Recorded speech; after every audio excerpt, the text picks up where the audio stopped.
While Michael and I were enjoying our multi-course meal, I sensed a couple arriving in the room next to us. Their voices, filled with happiness, sounded familiar to me. "You're really happy today, aren't you?" "Well, of course. That annoying kid has finally grown up. I can divorce without paying child support now. And finally, I can marry you. Is it okay if we sit here?" Michael asked from outside the closed door. "Ah. What is it?" "Oh, my apologies. Were we too loud?" "No, that's not a problem, Dad." As the door opened with these words, Robert was taken aback. "My name is Naomi Hudson, a 46-year-old cram school lecturer. My husband, Robert, is 4 years my senior and runs an architectural firm. He established this firm a few years after we got married, but initially, it was tough to secure clients and manage the finances.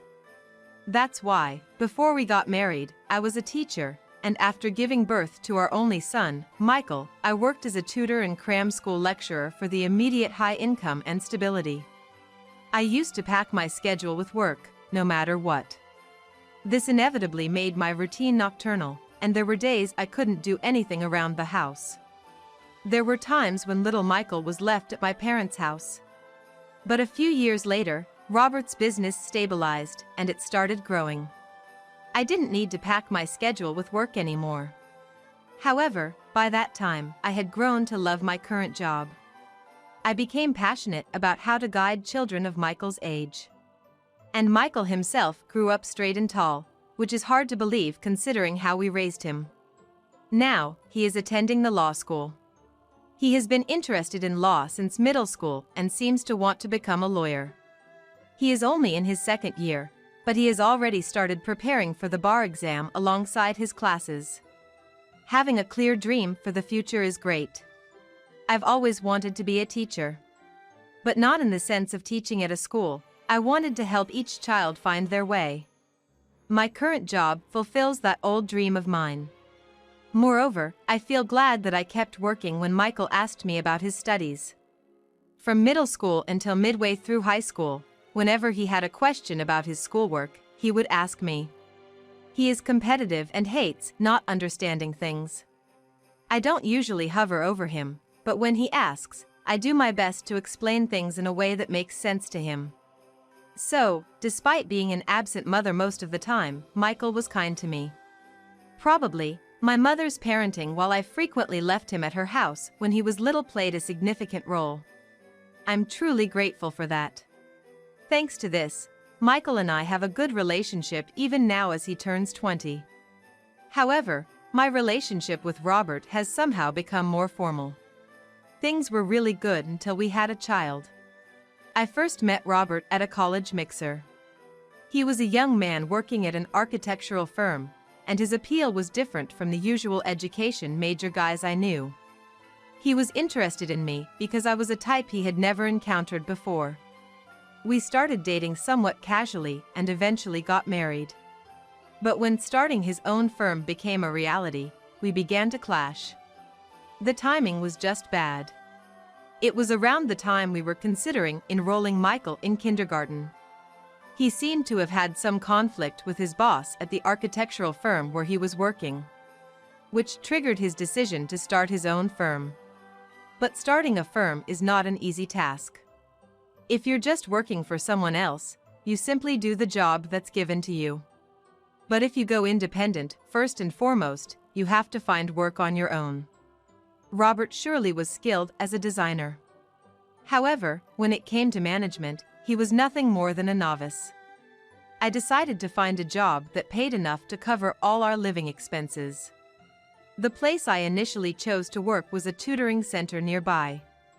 Although the hourly pay was excellent, the hours available to work were limited. When I asked the owner of the tutoring center if I could work more hours, he introduced me to a friend who ran a prep school. From then on, I fully committed to my job. House chores took a back seat. I'd catch up on weekends or have my mom come over to help. By the way, I didn't expect Robert to help with chores. What I wanted from him was to get his newly started design firm on track. Perhaps my attitude seemed spiteful to him. When I'd come home late from work, he used to often remark, "Ah, leaving Michael alone like that, such a good mom, huh?" Such words, especially when he was sipping on his beer, hurt. But I didn't usually retort. I was too exhausted at that time to even think about arguing. Eventually, Robert stopped making such snide remarks. Because his design firm was finally starting to thrive. He became busier, often working till the wee hours. "It's easier this way," Michael would often say. My wonderful son, by middle school, had learned to cook and would prepare a late dinner for me. Warm stews in the winter were divine, especially after coming in from the cold. Delicious. You've definitely surpassed me in cooking." And it wasn't just cooking. The house was clean and tidied. And the laundry neatly folded. "Don't worry about it, Mom. I enjoy doing it. It's a good break for me." "You sure? Aren't you missing out on hanging out with your friends?" I'm good. Our school doesn't have many club activities, and I have texting if I need it." "That's how it is?" "Yeah, so don't worry. Anyway, we got our college preference forms. I'd like you to come to the three-way meeting." "Of course." He always steered the conversation towards his studies. However, whenever Robert happened to return home during such times, Michael would generally become moody. "I'm gonna study in my room now." "Hold on, don't you have anything to say to me? You want to attend the three-way meeting too, Dad?" "I'm busy, obviously can't make it." "That's why I told Mom." "That's okay, right? What's with that attitude towards your father?" Michael didn't answer and went into his room. "Naomi, what the heck kind of parenting are you doing?" And thus, Robert would get upset. I wanted to tell him it was merely because he wasn't doing anything. Exactly, he wasn't contributing at all. From living expenses to Michael's school fees, I covered everything. But arguing seemed like such a waste of time. He's just in his rebellious phase. Cut him some slack. I'd often brush it off. Robert would then humph loudly, slump on the couch, pull out a whiskey bottle, and start drinking by himself. Not wanting to see an irate Robert, I'd excuse myself, mentioning work for the next day, and retreat to my room. Yes, by that time, we were sleeping in separate rooms. When the three of us were home, we'd each be in our own rooms.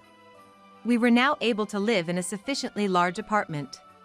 Our family continued to live in this somewhat cold atmosphere. Yet, when Michael got into the university he had been aiming for, we did celebrate together. "Man, getting into a law school is something. I'm so proud." "It's where I wanted to go." Michael's response was rather indifferent, but it was the truth. He had always had a law school he wanted to attend and worked hard to get in. Despite this, he didn't attend prep school and studied on his own. "If I don't understand, I mean, I've got a good teacher at home. Why do I need to go out for it?" At most, it was about taking a mock exam to know the national level. "Saved some bucks since you're a cheap one." Is that really how you say it? Mom, I meant to say that too. You really don't need to worry about that. No, I just wanted to do it myself. Michael really is a good kid, almost too good to be true. In college, he quickly made connections, showed his face in the seminar he wanted to join, and seemed to be getting along well with his seniors. And then came his 21st birthday. He asked to celebrate when he could legally drink. "You finally reached that age. Let's go have dinner at a nice place tonight." "About that," he began, and started fiddling with his smartphone. He then showed me the website of a restaurant. "I want to go to this place. A senior who graduated from the seminar I want to join recommended it to me." The place he pointed out was a certain high-end Japanese restaurant. "That place?" I was genuinely surprised. It was a famous spot for multi-course meals, often featured on TV and in magazines. I was thinking of splurging, but that's a bit too much. "Don't worry. The lunch menu is quite affordable. Don't you want to try a place like this at least once, Mom? Now that he mentioned it, I had been curious myself. But what about your classes, Michael? It's a special day, right? And you're taking time off work, aren't you? Something felt off about this. That place is really popular, and reservations are hard to get. Are you sure we can get in?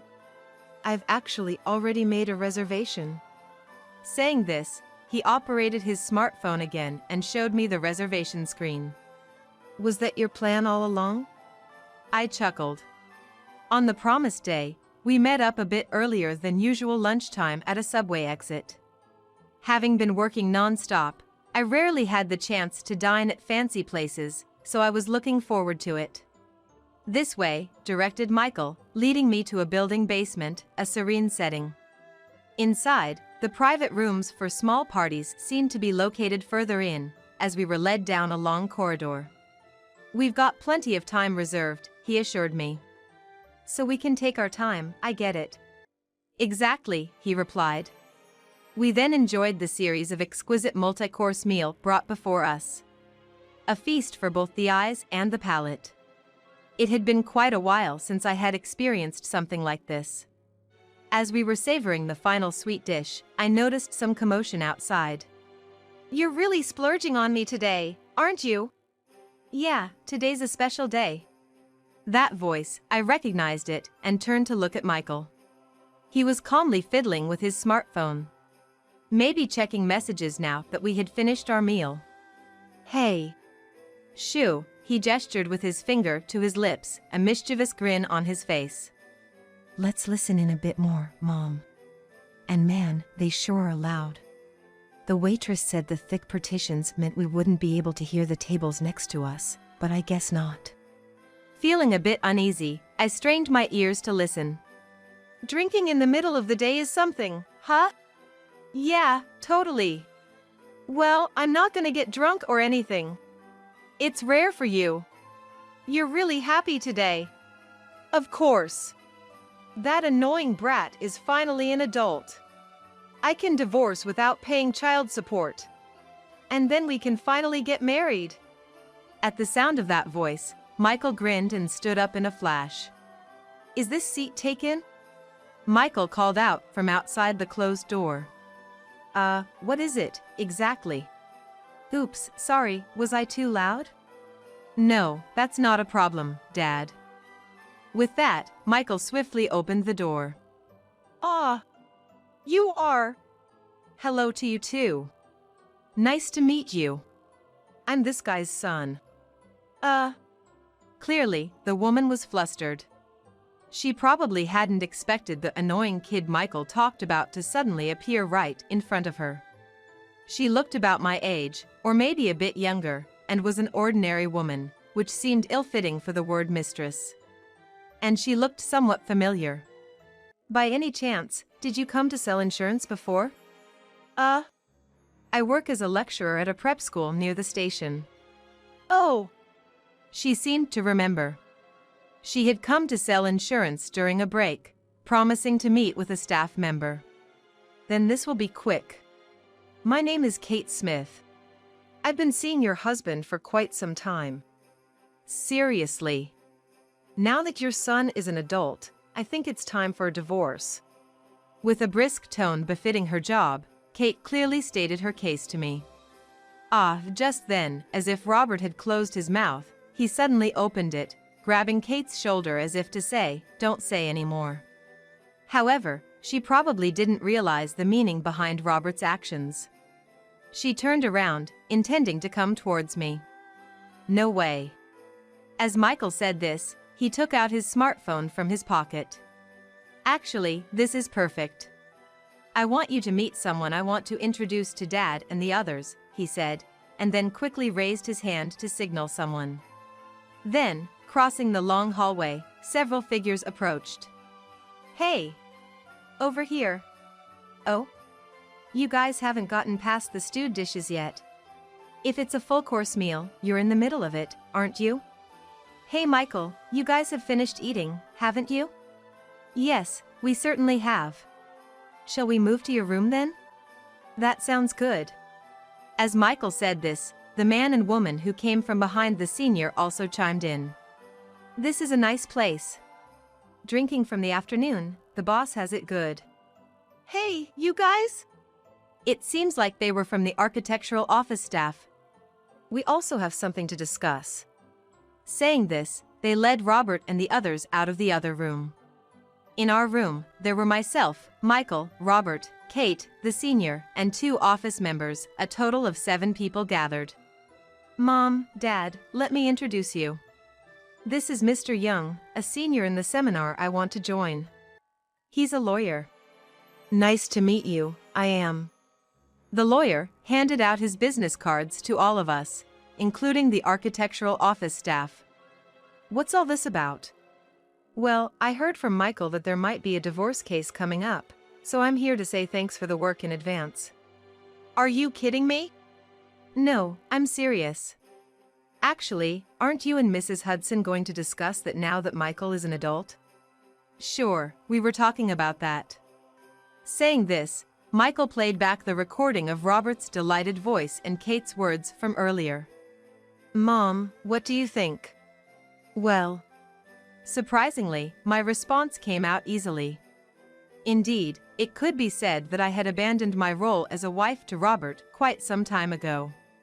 But I had not given up my role as a mother. That's why I wanted to maintain our family. Still, if Michael had arranged this and Robert was willing, I saw no reason to continue. Mr. Young, do you have a divorce form? Actually, I do have one here. Thank you. I swiftly wrote my name on it. Mom, you're so understanding and quick to act. Don't flatter me, you won't get anything more out of me today. Then, Mr. Young handed the signed paper to Robert, saying, I presume you want this as well? Here you go. Yes. Robert took the pen with trembling hands and signed. Thank you very much. So this means he's free after submitting this, right? Kate leaned in. Yes, that's right. Well, there are a few things we need you to do. What do you mean? Certainly, Naomi doesn't need child support for Michael anymore. However, she has the right to claim alimony from you too. What? If it's about the breakdown of the marriage, Naomi is in the same boat. That's not true. The lawyer cut in sharply. Robert's affair, not contributing financially to the household, those are grounds for alimony. An affair? And financial abuse? Come on, Robert.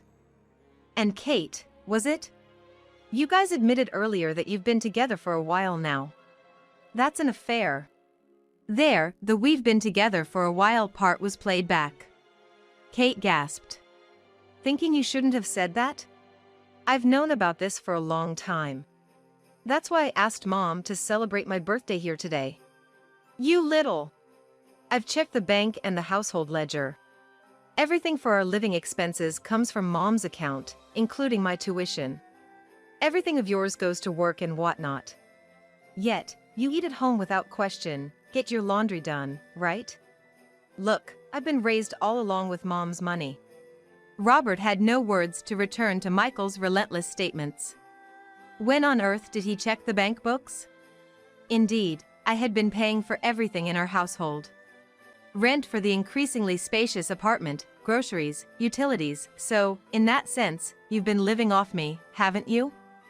These words unconsciously slipped from my mouth. Living off you? That's a horrible way to put it.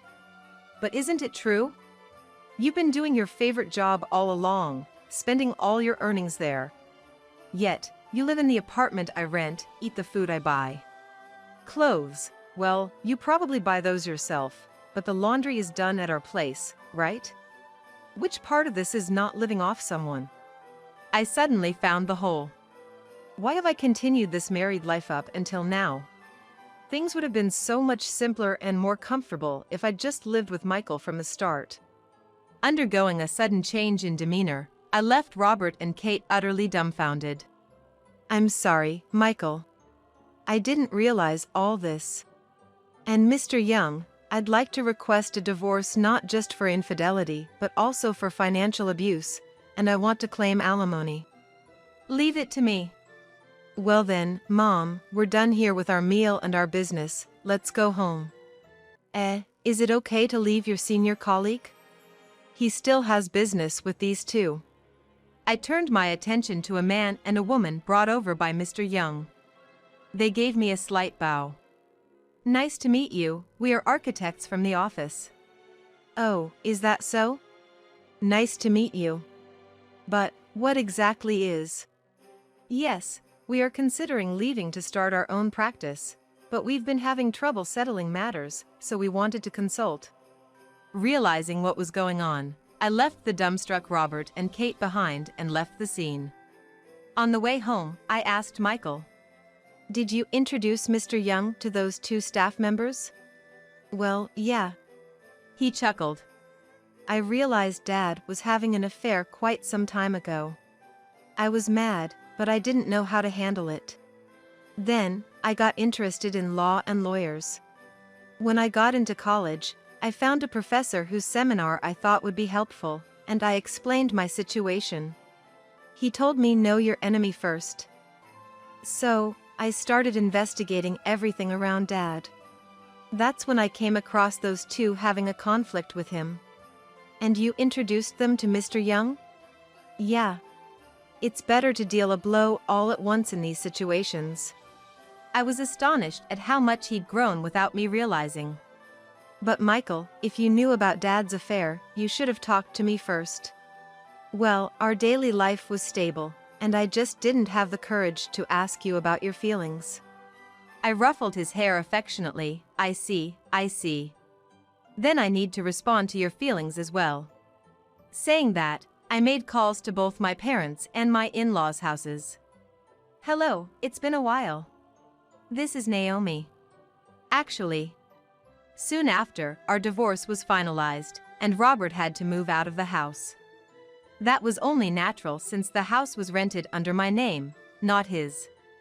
From then on, I heard he was staying at the office. Moreover, Robert faced even more damage later on. First, there were those two architects. They were the main workforce of the current office, and they didn't want to let them go. But with a lawyer involved, it became impossible to forcibly keep them. "We respected you. But it's truly disappointing. And to think you were doing such things on top of that. We won't let it come to that." They seemingly told him off. As a result, the firm from which those two architects were pulled is apparently in quite a turmoil now. From the heydays to rock bottom in an instant. From now on, they'll have to pull out all the stops to get the firm back on track. Maintaining the firm itself seems to be a headache. The severance pay for them, the alimony for me, and the maintenance of the office building, which presupposes a certain number of people. There are a lot of expenses at the moment, but as an employer, they still have to protect the remaining staff. However, now that a considerable amount of work was entrusted to those two, what Robert and the other staff can do is quite limited. With no other option, he thought of borrowing the necessary funds for the time being and went to see his in-laws, with whom he lives along with his sister and her husband. There, he was severely reprimanded by both my father-in-law, furious about the recent turn of events, and my mother-in-law, who adores their grandson. "We might not have a huge inheritance to leave behind, but we've decided not to give you any of it. We'll give that portion to Michael." So said, Michael, who went to see how things were, came back reporting with glee. And Kate too. Due to the comings and goings of lawyers, her longtime role as a customer's mistress got spread around the office.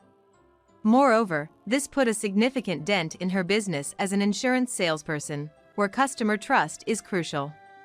She was a top-performing salesperson, but her customers started leaving in no time. With office politics and backstabbing happening, showing vulnerability was a bad move. Her salary has decreased, and on top of that, she has to pay alimony. Thanks to all this, her relationship with Robert is now quite strained. "It would have been better if we just divorced properly earlier. Well, you agreed with what I said back then, didn't you? I can only think that it serves them right. Sometime after that, we moved to a slightly smaller place from our previous residence.